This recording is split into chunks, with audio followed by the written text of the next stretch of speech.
Bienvenue dans l'Interview Culture. Nous avons le grand plaisir aujourd'hui d'accueillir un artiste international. Si je vous dis You're Beautiful, Goodbye My Lover, Carry You Home, évidemment vous l'avez reconnu, il s'agit de James Blunt sur le plateau de France Info. Welcome Bienvenue James. Merci beaucoup.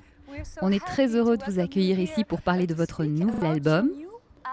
Son titre, The Stars Beneath My Feet, c'est un best-of qui célèbre vos 17 années de carrière. Exactement.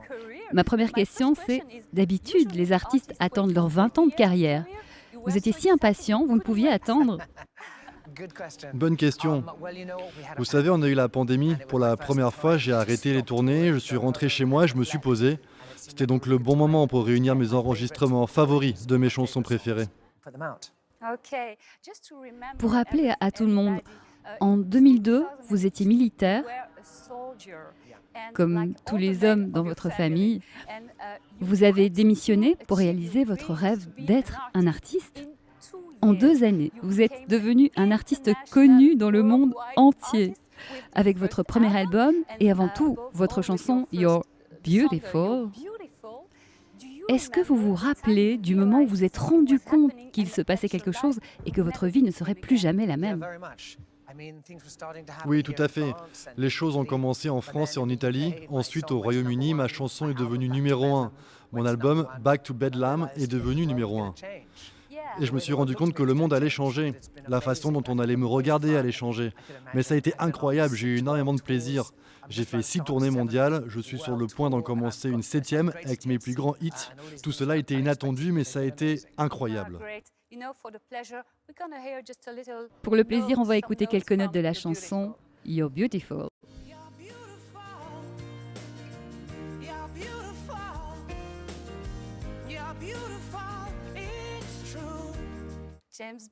James Blunt, le titre de votre album est The Stars Beneath My Feet. Cela vient de votre chanson Same Mistake. Pourquoi avez-vous choisi ces mots-là pour ce titre? Je voulais appeler l'album Les plus grands hits et chansons ou qui auraient dû l'être.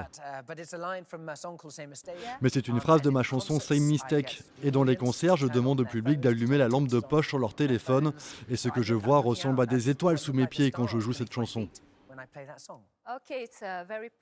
Ok, c'est une image très poétique. C'est comme la signature de vos chansons. Poétique, romantique. Que pensez-vous quand les gens disent que vous êtes un chanteur romantique? Absolument, je chante avec mon cœur, avec émotion.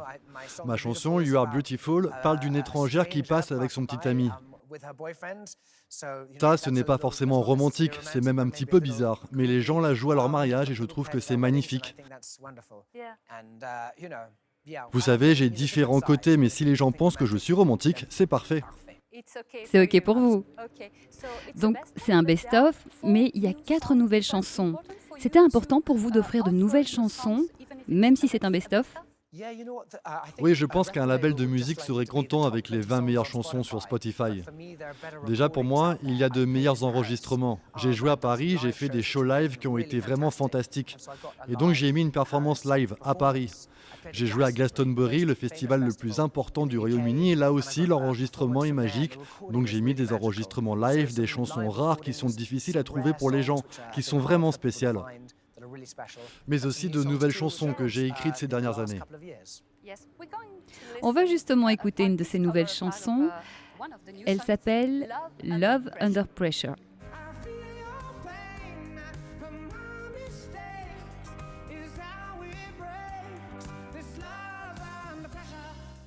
James Blunt, vous n'êtes pas seulement une star de la musique, avec 23 millions d'albums vendus, vous êtes aussi une star de Twitter, avec plus de 2 millions de followers.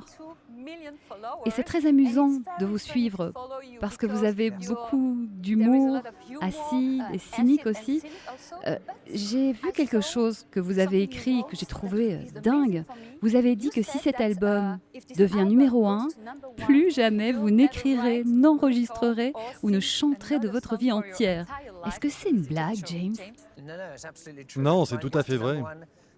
Si mon album devient numéro 1, alors plus jamais je n'écrirai ou n'enregistrerai une autre chanson. Alors plus personne ne pourra se plaindre. Ils auront eu l'opportunité de m'arrêter de faire de la musique. Voilà mon offre.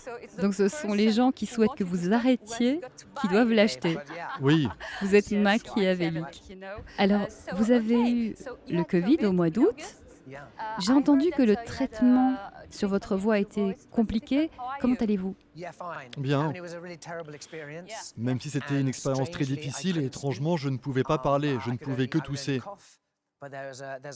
Mais il y a une étape dans le virus où je ne pouvais plus parler, mais je pouvais chanter. Les médecins m'ont donné beaucoup de choses à prendre. C'était une expérience effrayante et je suis content que ce soit terminé. Donc, vous deviez parler aux gens en chantant. Exactement, c'est une étape. Il faut qu'on reconsidère le virus. Que tout le monde chante dans le monde. Donc, la bonne nouvelle, vous l'avez dit, c'est que vous allez faire une tournée mondiale en 2022. Bien sûr, vous allez venir en France. Je viens en France, oui, en mars, et je suis impatient. Oui, en mars, vous serez à Nice, Besançon, aussi à Bruxelles en Belgique. En avril à Strasbourg, vous reviendrez pendant l'été. Donc ça va faire bien plaisir à vos fans. Oui, vraiment, la France, c'est le premier endroit où ma musique a commencé à prendre. Les Français l'ont très bien accueillie. Et la musique française se prête très bien à la profondeur des émotions. C'est dans votre sang en France. Donc j'ai toujours adoré venir ici, et je suis très impatient de revenir. C'est super, on est connecté à James Blunt, tous les Français, c'est une bonne nouvelle. Je rappelle donc le titre de l'album, The Stars Beneath My Feet. On y trouve 30 chansons, le meilleur de vos chansons, mais aussi 4 nouveaux titres. On vous souhaite beaucoup de succès, 17 années de plus et encore plus.